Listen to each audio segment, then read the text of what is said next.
Welcome to this explainer. Today, we're unpacking a truly fascinating challenge together.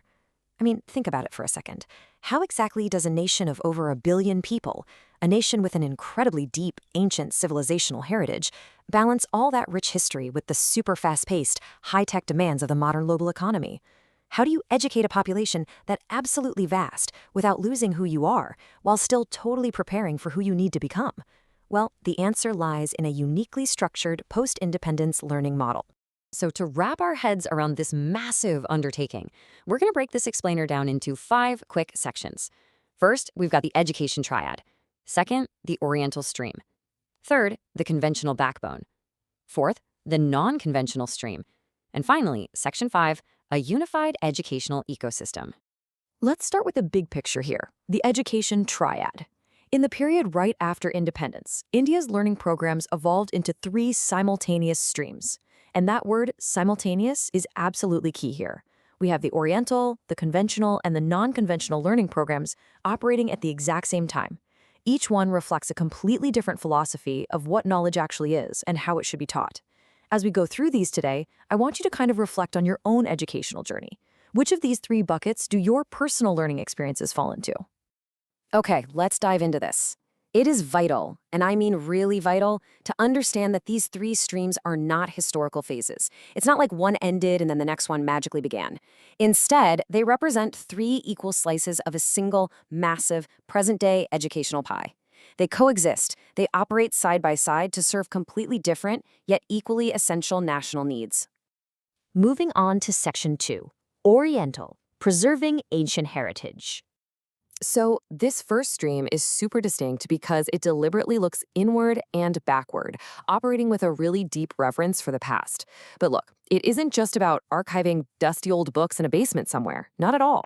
The core philosophy of the Oriental Learning Program is the active, deliberate preservation of civilizational wisdom. The whole goal is to ensure that India's classical heritage remains completely accessible and deeply understood by modern scholars today. It literally bridges thousands of years of human thought directly to the present moment. And what exactly are these modern scholars studying? Well, the curriculum is incredibly rich and linguistically diverse. It focuses heavily on classical languages, Sanskrit, Pali, Prakrit, Persian, and Arabic.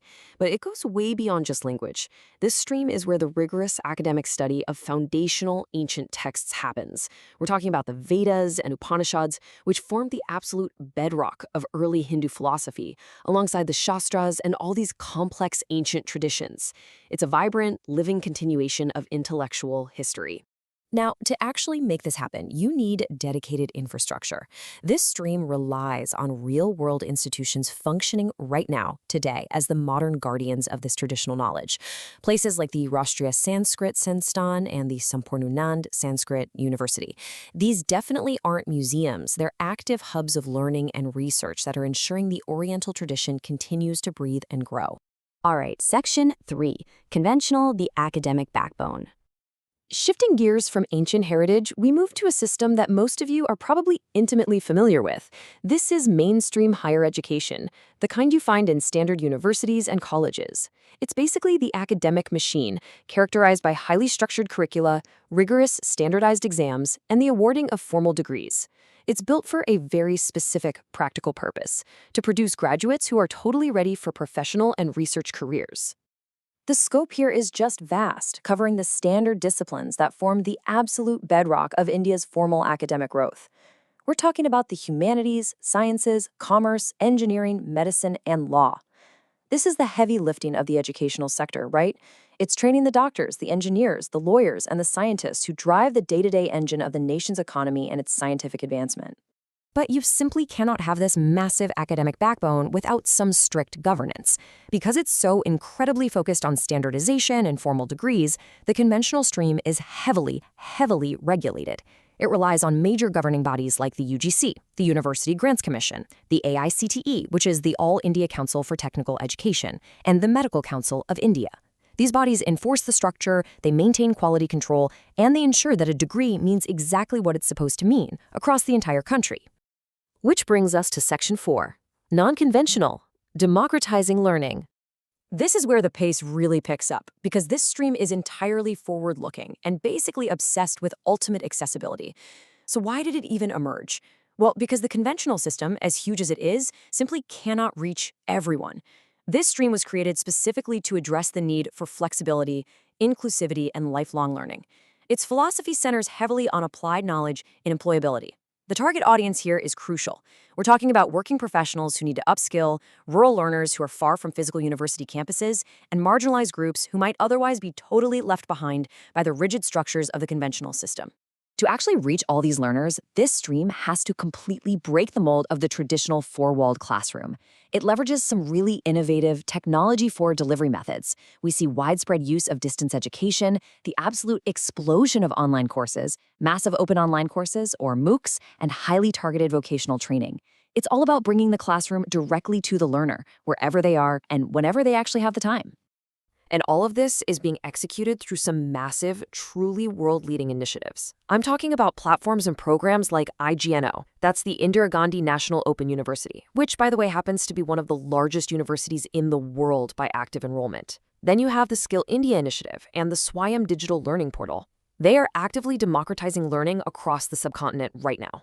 They're literally turning smartphones and local internet cafes into these powerful portals for career advancement and personal growth.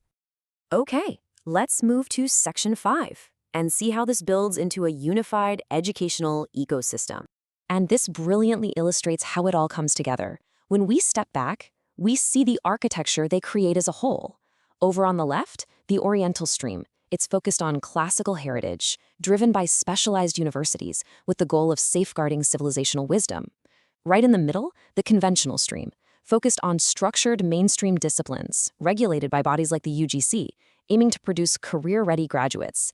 And then on the right, the non-conventional stream, focused on flexible inclusivity, powered by initiatives like Swayam, with the ultimate goal of democratizing learning. It is three completely different approaches, working together in perfect concert.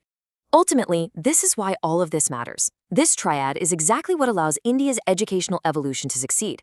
By running these three streams simultaneously, the system ensures the unbreakable continuity of its heritage, the massive, structured expansion of formal education, and total, agile adaptability to modern global demands. It literally covers the past, the present, and the future.